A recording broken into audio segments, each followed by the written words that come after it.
So I want to talk a minute to the coach, service provider, or small business owner who is just feeling burnt out.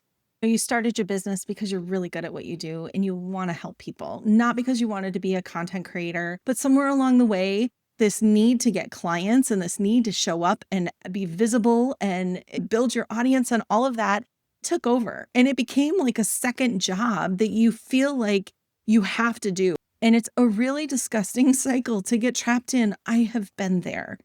If we haven't met, hi, I'm Heather. I am the owner of Wise Marketing, and I have been in this online space for 25 years now. And I've been growing Wise Marketing since 2015. But something happened in 2024. I hit a really, really hard season in my life. And I am the marketing coach who stopped marketing. And it's not because I gave up. It was because life got hard and something had to give. And my marketing was it. And so I thought, okay, I'm going to take a month off. And a month turned into two. We had a string of challenges personally. And I just didn't have the capacity to serve my clients and take care of my family and still have time for creating social media content. And honestly, there were days where I just was happy to show up on Zoom with wet hair and a messy bun and just be there for my clients. So I stopped. No new blog posts, no new email campaigns, no social media posts, no engagement. It just went dark on my platforms. I was really afraid that my leads would dry up and that the revenue would go away and that clients would forget I existed and my business would fall apart because I wasn't showing up. And I had so much guilt. And that's what the marketing world teaches you, right? You have to stay visible. You have to keep posting more channels, more content. The algorithm, it rewards consistency, right? So if you go quiet, you disappear. You cease to exist on those platforms. And so I was prepared for that to happen, but it didn't. This was not something where I scheduled. This was me in grief. This was me messy. I had medical stuff going on. I had days where I cried all day. I had days where I couldn't focus. And it wasn't planned, it wasn't scheduled, and it lasted over a year, you guys. Internally, I collapsed a little, right? Like struggling to get through all of this, but thankfully my business didn't. I still had leads. I still had leads coming in, and people were finding my content, and a few people reached out and became clients. I had a maintenance plan of loyal clients, which I'm so thankful for. Money kept landing in my bank account consistently every single month without me doing anything extra to earn it. Just keep their websites up, keep their questions answered, answer their support tickets. And that was literally all I had the capacity to do. And when I finally had the energy to just kind of come up for air and I was reevaluating, it was at the beginning of this year. And I was like, what do I really want for 2026? And I started digging into it and it's, oh my goodness, how did this work? How did I have a profit in 2025 when I wasn't marketing? I couldn't figure it out. And so I went digging through all of my analytics and I discovered there are 4 things that kept my business afloat during my sabbatical. And I'm calling this a marketing emergency fund. Now, this is not having a savings account of banked up content that you can schedule when you go away. That's not what this is. This is the type of stuff that builds slowly over time, assets that can sustain your business when you can't show up in it.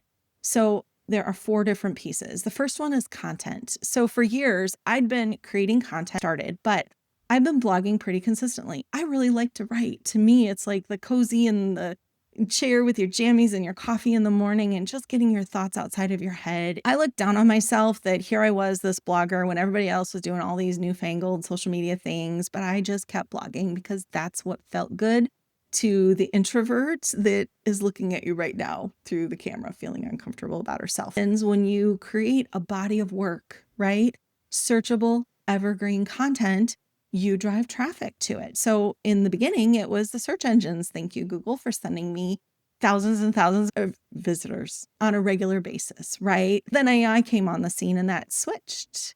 And I have ChatGPT recommending me. I have Claude recommending me. But what I want you to take away from this is the fact that I consistently created evergreen content that answered questions my clients were asking. And that content, whether it's being found on Google or it's being found by ChatGPT or it's shared on social media or emailed to my list, it is content that works even when I'm away.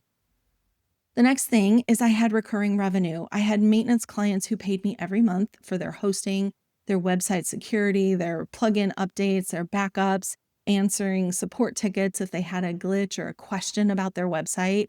That's predictable income that didn't require me to sell anything new when I was in the middle of this crisis, income that allowed me to pay my team and pay my actively. And when you know that you have money coming in every month, it helps you make better decisions, right? It allows you to honor yourself better. It allows you to take care of your family and step away for a month or two in order to be there for the people who I'm building this whole thing for in the first place, right? But having that little bit of margin, I'm going to cry when I stop and tell you how grateful I was to have that. It is meaningful beyond anything. And another thing that was really helpful to me was referral relationships. So I have these clients that I've been serving for years, right? Clients that I've taken really good care of when I was in a good season. And I continue to take really good care of them even when I was in this bad season. And what happens when you take care of your clients? They tell other people about you. They say, hey, I know you need this. I've got a girl, right? Here's who you should work with. I've been with them for years. They do a really good job. So you get referrals and you have these relationships that you've built into, not as a transactional thing, not as a, oh, I'm going to be nice to you, so you give me something. No, genuine relationships. So these relationships were the third part of my marketing emergency fund. They kept sending me referrals even when I wasn't actively networking. And then the fourth piece of my marketing emergency fund was the systems that allowed me to stay in touch and keep following up with people. So automations that I set up years in the past kept running. So someone would find my content, they'd land on my list, they'd start getting emails from me. Even if I wasn't writing new ones, I had content queued up in my Flowdesk account that was still nurturing them. It was following up for me, even when I wasn't able to follow up myself. And it was building trust, and it was inviting them to book a call. It was inviting them to learn more about my services. And it was those four pieces, my content, right? My recurring revenue, my relationships, and my systems. Those things allowed me to take time off and to heal and to take care of my family and to be there for those that needed me the most, right? And people were still finding me through my lead magnet ideas for coaches blog post that I wrote back in 2016, you guys, long time ago. They'd opt in, and then my email list kept nurturing them and building relationship with them. And a few of them reached out, right? And so as I'm taking a look at this and realizing, holy cow, this is what we were building for. This is what I dreamt of having that I didn't even realize I was sitting on. I still felt that sense of urgency, that sense of scarcity. Oh, I've got to keep hustling. I've got to keep grinding. But when you build this, and it takes time, I'm not going to say that you're going to be there overnight, right? But when you build this, you're building something that lasts. And when you take a look at where you're spending your time, I think they say on average, business owners spend about 5 hours a week creating content for social media. If you were to shift that 5 hours into creating content that is evergreen and searchable, like YouTube videos or blog posts or podcasts, something that's going to be long lasting, not the ephemeral social media content that evaporates in like 48 hours. No, the stuff that's going to be available online for months, for years. If you just shifted your energy to focusing on that, and if you shifted your energy into building relationships with the people who believe in your work and are happy to refer you, right? That is key. And then building up that recurring revenue, your audience. So if you focus on that, and then if you build up the systems that can allow you to show up for your audience and serve them with more grace and more ease and more peace in your life, that's the difference. You don't have to wait for a crisis like I had to figure this all out. You can start building this right now. So I'm revamping this entire YouTube channel in order to help you build your own marketing emergency fund. I've also set up a school community brand new, you guys, but you can join where I'm going to be sharing these kind of resources and teaching you how to build a marketing emergency fund containing these 4 items in a way that is sustainable so you're not burning yourself out in the process. And I don't want you to hustle twice as hard to try to get ahead.